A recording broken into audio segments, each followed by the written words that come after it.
Mumbai police के headquarter में 200 से ज्यादा उलमा किराम और आइमा मसाजिद ने वज़ीर आला महाराष्ट्र उद्धव ठाकरे से मुलाकात की।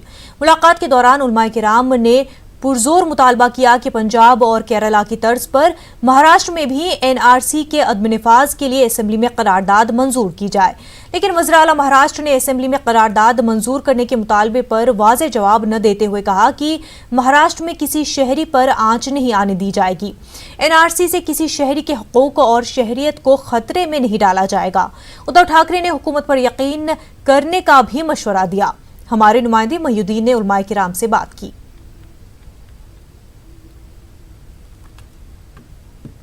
सारे उलमाए किराम और इमाम मसाजिद का आज ये लेकिन जो तकरीर की मैं भी वहाँ पर मौजूद था तो उन्होंने ये कहा कि मतलब किसी भी इस मुल्क में रहने वाले को आँच नहीं आने देंगे, लेकिन उन्होंने इस बात की भी अयादा किया कि कानून नहीं बन पाएगा, क्योंकि कानून इसलिए नहीं बन पाएगा क्योंकि वो यहाँ पर मौजूद है सरकार में, तो वो आपकी हिफाजत करेंगे। कानून के ताल्लुक से जो है वो साफ जवाब देते हुए वज़ीर आला साहब जो है वो बचते दिखाई दिए। देखिए, अगर कानून नहीं बनेगा तो उलमाए किराम का, इमाम मसाजिद का और तमाम देशवासियों का एहतजाज जारी रहेगा। आपका क्या बोलना है, अगर कानून नहीं बन पाया तो उलमाए किराम की क्या हैसियत होगी, किस हैसियत से आगे बढ़ेंगे? देखिए, इनसे तो हमारा मुतालबा है कि यहाँ पर बनाएं, लेकिन सही निशाना हमारा मरकजी हुकूमत है। इनके बनाने नहीं बनाने से बहुत ज्यादा फर्क नहीं पड़ेगा। हमारा मुतालबा जो है वो मरकजी हुकूमत से है कि वो फौरी तौर पर इस कानून को खत्म करें। लेकिन क्या आप इस मीटिंग से मुतमईन हैं? क्या आप मीटिंग से जो है वो संतुष्ट हैं? जिस तरह की बातें हुई, जिस तरीके से उन्होंने बताया कि मैं देखता हूं कि यहाँ पर कौन इस कानून को नाफिज करता है, तो किसी हद तक बहरहाल हम लोग और बेरोजगार इंजीनियरों ने एक एहतजाजी रैली निकाली।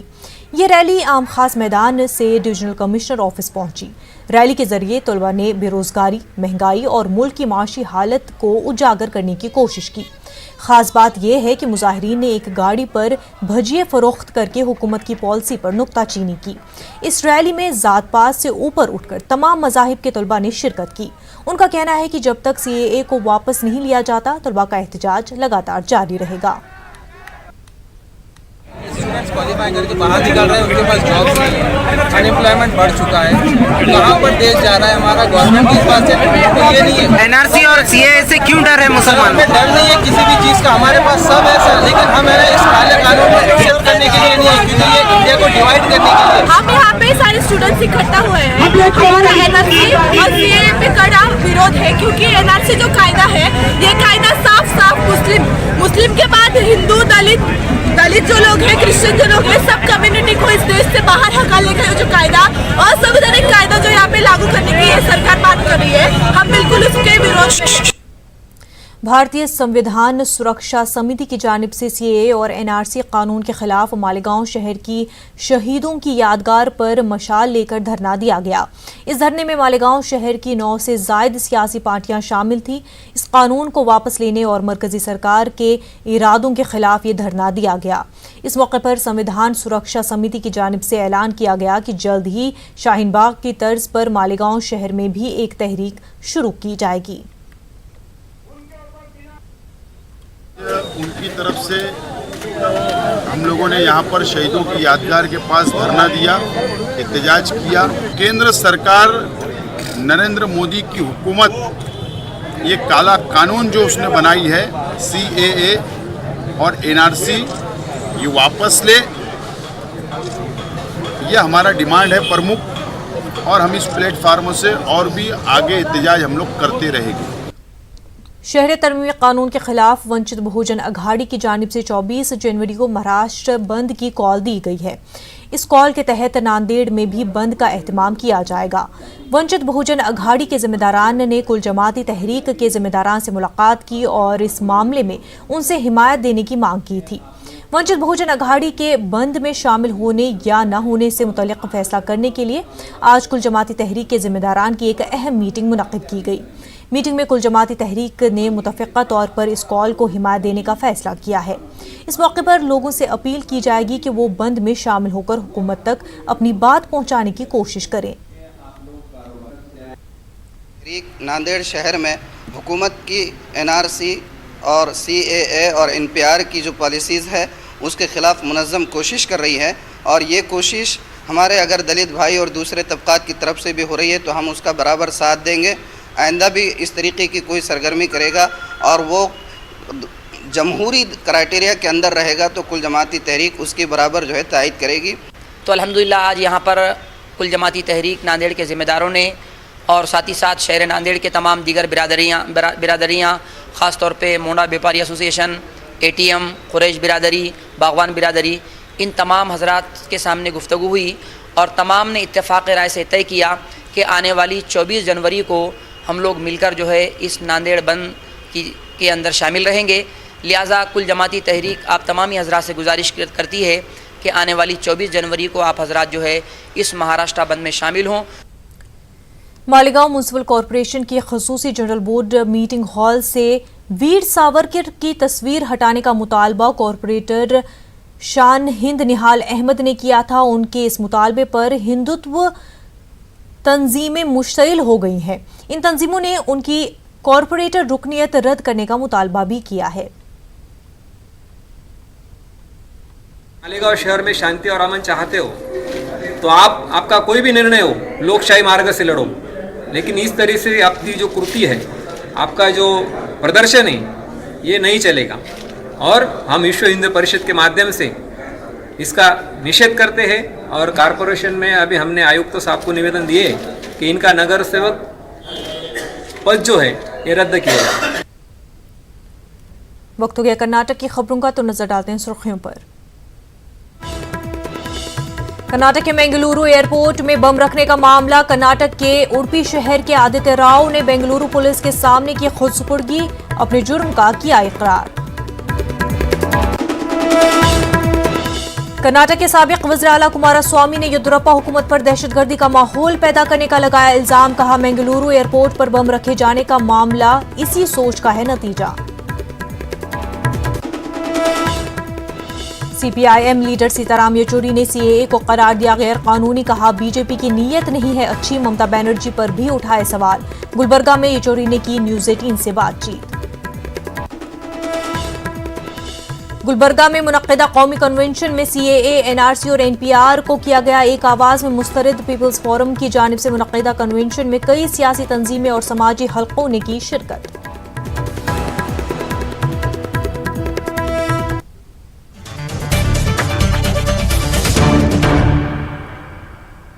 कर्नाटक के साहिली शहर बेंगलुरु के एयरपोर्ट में बम रखने वाला आदित्य राव अब पुलिस की गिरफ्त में है।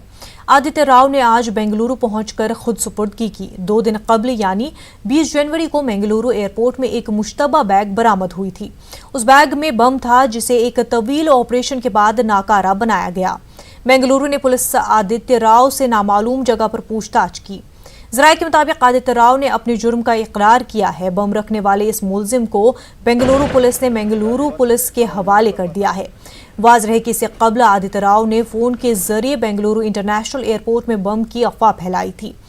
इस शख्स का ताल्लुक आया किसी तंजीम से है। आदित्य के पास बम कैसे आया, इस मामले पर जांच की जा रही है। कर्नाटक के साबिक वज़ीर आला कुमारस्वामी ने येदियुरप्पा हुकूमत पर हिंदू और मुस्लिम समाज में खलीज पैदा करने का इल्जाम आयद किया है। कुमारस्वामी का कहना है कि बेंगलुरु एयरपोर्ट पर बम रखे जाने का मामला इसी सोच का नतीजा है। गुलबर्गा में एक जलसे आम से खिताब करते हुए कुमारस्वामी ने इल्जाम आयद किया कि बेंगलुरु एयरपोर्ट पर बम के जरिए येदियुरप्पा हुकूमत रियासत में दहशतगर्दी का माहौल बनाने की कोशिश कर रही है। ಮಂಗಳೂರಿನ ಒಂದು ಬಾಂಬ್ನ ಒಂದು ಬ್ಲಾಸ್ಟ್ ಮಾಡತಕ್ಕಂತ ಘಟನೆ ಅಂತಕ್ಕಂಥದ್ದನ್ನ ನಾಡಿನ ಜನತೆಯ ಮುಂದೆ ಇಟ್ಟು ಒಂದು ರೀತಿಯ ಆತಂಕದ ವಾತಾವರಣವನ್ನು ತರಲಿಕ್ಕೆ ಬಿಜೆಪಿಯ ಪಕ್ಷ ಏನು ಹೊರಟಿದೆ, ಇದು ಮುಸಲ್ಮಾನ್ ಸಮಾಜವನ್ನ ಹಿಂದೂ ಸಮಾಜಗಳು ಎಲ್ಲ ಒಂದು ರೀತಿಯಲ್ಲಿ ಕೆಟ್ಟ ದೃಷ್ಟಿಯಲ್ಲಿ ನೋಡ್ತಕ್ಕಂಥ ಪರಿಸ್ಥಿತಿಯನ್ನು ನಿರ್ಮಾಣ ಮಾಡಲಿಕ್ಕೋಸ್ಕರಲೇ ಇವತ್ತಿನ ಈ ಬಿಜೆಪಿಯ ಡ್ರೈವಿಂಗ್ ಸೀಟ್ ನಲ್ಲಿ ಏನಿದ್ದಾರೆ ಬ್ಯಾಕ್ ಗ್ರೌಂಡ್ ನಲ್ಲಿ ವಿಶ್ವ ಹಿಂದೂ ಪರಿಷತ್ತು ಮತ್ತು RSS ನ ಮುಖಂಡರುಗಳು ಈ ವಾತಾವರಣವನ್ನು ಏನು ಉಂಟು ಮಾಡಲಿಕ್ಕೆ ಹೊರಟಿದ್ದಾರೆ. ಕೈ ಜೋಡಿಸಿ ನನ್ನ ಮುಸಲ್ಮಾನ ಬಂಧುಗಳಿಗೆ ಮನವಿ ಮಾಡ್ತೇನೆ, ಯಾವುದೇ ರೀತಿಯ ನಿಮಗೆ ಪ್ರಚೋದನಾಕಾರಿಯ ಒಂದು ಹೇಳಿಕೆಗಳನ್ನ ಕೊಟ್ಟು ನಿಮ್ಮನ್ನ ಪ್ರಚೋದಿಸ್ತಕ್ಕಂಥ ಕೆಲಸಗಳನ್ನ ಮಾಡಿದ್ರು ಶಾಂತಿಯ ದಾರಿಯಲ್ಲಿ ಮಹಾತ್ಮ ಗಾಂಧೀಜಿಯವರು ನಮಗೆ ಹೇಳಿಕೊಟ್ಟಿದ್ದಾರೆ. ಆ ಶಾಂತಿಯ ಮಾರ್ಗದಲ್ಲಿ ಹೋಗ್ತಕ್ಕಂಥದ್ರ ಮುಖಾಂತರ ಆ ರೀತಿಯ ಪ್ರತಿಭಟನೆಯ ಮುಖಾಂತರ ಈ ನಾಡಿಗೆ ಎರಡನೆಯ ಸ್ವಾತಂತ್ರ್ಯವನ್ನ ಮತ್ತೆ ಪುನಃ ಪ್ರತಿಷ್ಠಾಪಿಸಬೇಕಾದಂತ ಜವಾಬ್ದಾರಿ ಇಲ್ಲಿ ನೆರೆದಿರ್ತಕ್ಕಂಥ ಲಕ್ಷಾಂತರ ನನ್ನ ಅಣ್ಣ ತಮ್ಮಂದಿರ जवाबदारी ಇದೆ ಇವತ್ತು। गुलबर्गा में मुनक्किदा कौमी कन्वेंशन में CAA, NRC और NPR को एक आवाज़ में मुस्तरद किया गया। कौमी कन्वेंशन से कई एक सियासी और मजहबी रहनुमाओं ने खिताब किया। तमाम मुकर्रीरीन ने CAA को मुल्क में तफरीक पैदा करने वाला और गैर ज़रूरी कानून करार दिया। इस कौमी कन्वेंशन से सीताराम येचूरी, मल्लिकार्जुन खड़गे, स्वामी अग्निवेश, CM इब्राहिम और दीगर ने खिताब किया। इस कन्वेंशन में शुमाली कर्नाटक के 7 अजला से कम अज़ कम 3 लाख अफराद पहुंचे थे। पीपल्स फोरम की जानिब से इस कन्वेंशन का इनकाद किया गया था, जिसमें तमाम मज़ाहिब के मानने वालों ने शिरकत की।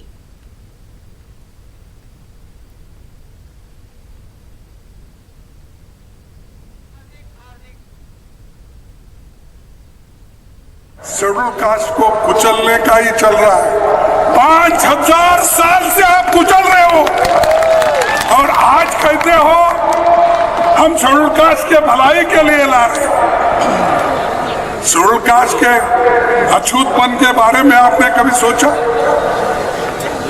आज भी वही परिस्थिति है जो पहले थी, लेकिन मोदी को याद नहीं आ रहा, शाह को याद नहीं आ रहा, और CAA जब आती है तब दलितों के हित में हम ला रहे हैं। तो ये गरीब, खास तौर पे हमारे देश के अंदर माइनॉरिटीज के ऊपर, इनके ऊपर शोषण करने का ये एक बड़ा हथियार है और इसके चलते हुए डिटेंशन कैंप बना दिए।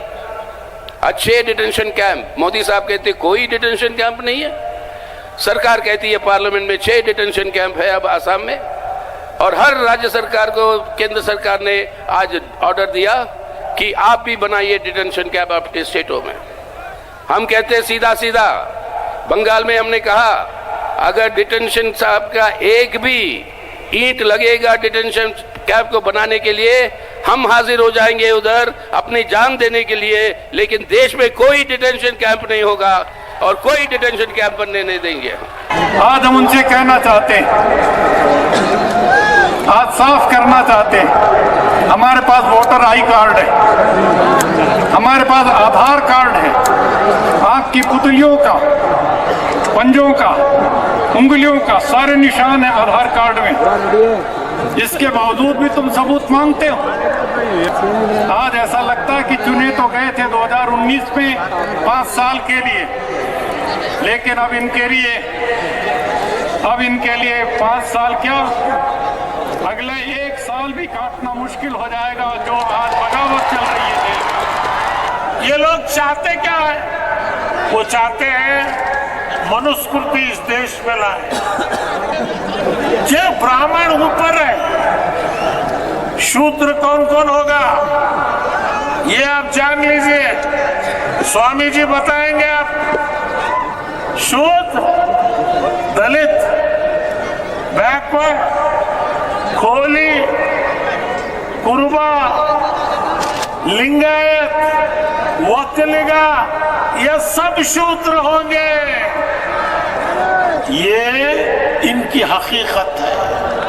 तो वो लोग सोच रहा था कि 70 लाख से 80 लाख मुस्लिम होंगे, 70 लाख से 80 लाख मुस्लिम होंगे तो सबको डिटेंशन कैंप बनाएंगे और डिटेक्शन करके बांग्लादेश में भेज देंगे, म्यांमार जैसा। लेकिन वहां में खुदा पहाड़ तो निकला चूहा, खुदा पहाड़ तो निकला चूहा। आज वो लोग सोच रहे हैं कि मुसलमान को तकलीफ देने के लिए किया है तो हिंदू भाइयों फंस गया। हम अब पीछे हटने वाले नहीं हैं। इतिहास गवाह है कि हक के खिलाफ बातिल कभी नहीं जीत पाया है। बस आखिरी में यही कहना चाहूंगी कि 72 साल की आजादी के बाद भी हर एक हिंदुस्तानी को डॉक्यूमेंट के जरिए से ये फिर से प्रूफ करना पड़ेगा कि वो इस देश का नागरिक है। हमारे संविधान को बचाना ही सबसे बड़ा सबूत है कि हम हिंदुस्तानी हैं। इसके अलावा हम और कोई डॉक्यूमेंट नहीं देंगे। सीपीआईएम लीडर सीताराम येचुरी ने सीएए को एक गैर जरूरी कानून करार दिया। येचुरी का कहना है कि 1955 के कानून की रोशनी में भी हुकूमत पड़ोसी ममालिक के मुतासरा अक़लियतों को शहरियत दे सकती थी, लेकिन बीजेपी की नीयत अच्छी नहीं है, इसलिए तरमीमी कानून को पास किया। येचुरी ने अपनी सियासी हरीफ ममता बनर्जी पर भी सवाल उठाए। येचुरी ने ममता से केरला असेंबली की तर्ज पर करारदाद पेश करने का मुतालबा किया। येचुरी से गुलबर्गा में बात की हमारे नुमाइंदे जवाद मीर ने। मुमताज लीडर सीताराम येचुरी हमारे साथ मौजूद है, जो यहाँ पर जो है गुलबर्गा में जन आंदोलन में शिरकत करने के लिए।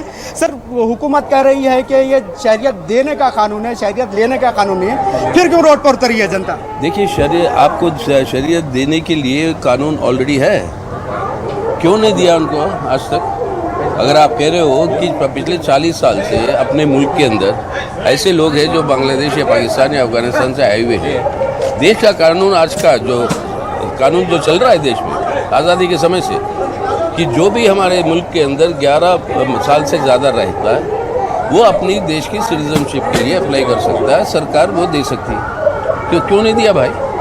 अब ये कानून की ज़रूरत क्या है? ये कानून देखिए, देना लेना नहीं है, सवाल ये है कि पहली बार हमारे संविधान का जो प्रावधान है, नागरिकता के मज़हब के साथ कोई लेना देना नहीं है, आज पहली बार उसका उल्लंघन हो रहा है। सर, सरकार कह रही है कि कहाँ गए पाकिस्तान के हिंदू, कहाँ गए बांग्लादेश के हिंदू?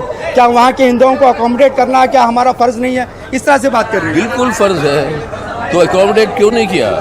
उसके लिए कानून ऑलरेडी है, नए कानून की कोई ज़रूरत नहीं है। ये नया कानून लाया गया फूट डालने के लिए। सर, इस तरह का भी कह रहे हैं कि जो अपोज कर रहे हैं, CAA की जो अपोज कर रहे हैं, वो एंटी दलित है, अमित शाह कह रहे हैं। इतनी मतलब फिर से एक सरासर झूठ। सबसे पहला निशाना होगा कागज दिखाने के सवाल पे दलित। वो कहाँ से ले आएगा अपने रिकॉर्ड? सबसे पहले शिकार होंगे अपने आदिवासी। वो हर सीजन में, सर्दी में कहीं और रहते हैं, बारिश में कहीं और रहते हैं इलाके में। अब वो कहाँ से ले आएंगे अपना रेजिडेंस का प्रूफ? सबसे गरीब जो है वो तरसेगा अपने कागजों में। बंगाल में ममता बनर्जी सख्त मुखालिफ है, तो ममता आप और ममता क्या एक हम ख्याल हैं इस इशू पर? देखिए, ये इस इशू पर वो भी विरोध कर रही है, लेकिन वो काम नहीं कर रही जो हमने किया केरल में। करिए, होगा असेंबली में पास करवाइए कि इस कानून को वापस लो। आप ये कहिए कि NPR NRC हम लागू नहीं करेंगे, क्यों नहीं बोल रहे हो? अच्छा सर, अब आपकी गवर्नमेंट ने केरला में रेजोल्यूशन पास किया कि NPR को लाए। क्या फेडरल सिस्टम में स्टेट गवर्नमेंट्स को अधिकार है कि वो सेंट्रल गवर्नमेंट के किसी ऑर्डर को, किसी हुक्म को जो है ना इनकार कर दे? बिल्कुल, अपना राय दे कि ये ऑर्डर या ये हुक्म या ये कानून उस राज्य के हित में नहीं है, उस राज्य के आवाम के हित में नहीं है। ये हमारे संविधान का धारा 131 स्पष्ट रूप से ये अधिकार चुने हुए राज्य सरकारों को, असेंबली को देता है। तो ये अधिकार संवैधानिक अधिकार है। सर, ओवरऑल फिर आप मैसेज क्या देना चाहेंगे? क्या गवर्नमेंट को क्या प्रेशराइज करना चाहेंगे? कल सुप्रीम कोर्ट में इसका सुनवाई है, तो किस तरह से क्या गवर्नमेंट को मैसेज देना चाहेंगे? मैसेज साफ है, अगर शरणार्थियों को आपको नागरिकता देना चाहते हैं तो उसके लिए आइन ऑलरेडी है, कानून ऑलरेडी है। उसके लिए ये नए कानून की ज़रूरत नहीं है।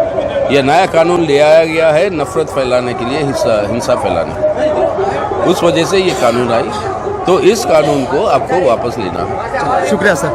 ये थे कम्युनिस्ट लीडर सीताराम येचुरी, जिनका कहना है कि इस कानून का मकसद ही मुल्क में नफरत फैलाना है। न्यूज़ 18 उर्दू, गुलबर्गा, जवाद मीर। कर्नाटक के रायचूर में आज जिला वक्फ मशावरती कमेटी के नए चेयरमैन की हैसियत से सईद मुख्तार अहमद ने चार्ज लिया है।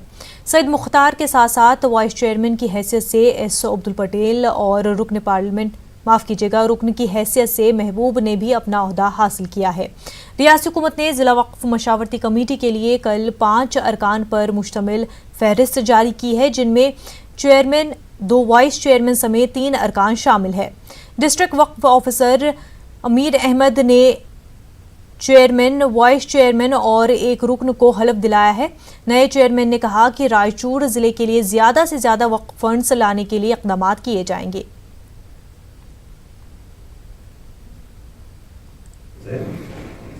बीजेपी पार्टी में था, अभी पार्टी प्रेसिडेंट वक्फ बोर्ड प्रेसिडेंट दिए मेरे को, उसको सही तरह से चलाने को जाऊँगा वक्फ बोर्ड से। जो जो प्रॉपर्टी है वो सब पूरे हिसाब से ये कर लेके जाऊँगा। और जो हमारे पास जो काम आने हैं वो इंशाल्लाह बेंगलुरु को जाके सेंट्रल स्टेट ऑफिस में जाके हमारे एमएलए मिनिस्टर से पकड़ के और पूरा सब मैं बजट ले लेकर आऊँगा, उम्मीद करूँगा इंशाल्लाह अच्छा चला लेके जाऊँगा इंशाल्लाह। बोर्ड का नायब सदर बन के जो है ना, मैं जो भी वक्फ बोर्ड के जो है प्रॉपर्टी आई ना उसको मैं हिफाजत करते हुए उसको जो है ना हिफाजत करके उसको आगे बढ़ाने के लिए जो भी हमारे वक्फ बोर्ड में जो भी स्कीम्स आएंगे घरों में गरीबों में बांटने के लिए, और ये जो स्कीम्स जो है ना हर इंसान को पहुँचाने का जो है ना मैं ये वादा कर सकता हूँ। तकरीबन 3.5 साल के वक्फे के बाद कर्नाटक में वक्फ बोर्ड तश्कील पाया है। डॉक्टर मोहम्मद यूसुफ रियासी वक्फ बोर्ड के नए चेयरमैन मुंतखब हुए हैं। आज वक्फ बोर्ड के चेयरमैन के ओहदे के लिए बोर्ड के 10 अरकान के दरमियान इलेक्शन हुआ। रीजनल कमिश्नर बेंगलुरु की निगरानी में हुए इस इलेक्शन में डॉक्टर मोहम्मद यूसुफ को 6 वोट जबकि मौलाना शाफई को 4 वोट मिले। इस तरह डॉक्टर मोहम्मद यूसुफ दोबारा कर्नाटक वक्फ बोर्ड के चेयरमैन मुंतखब हुए।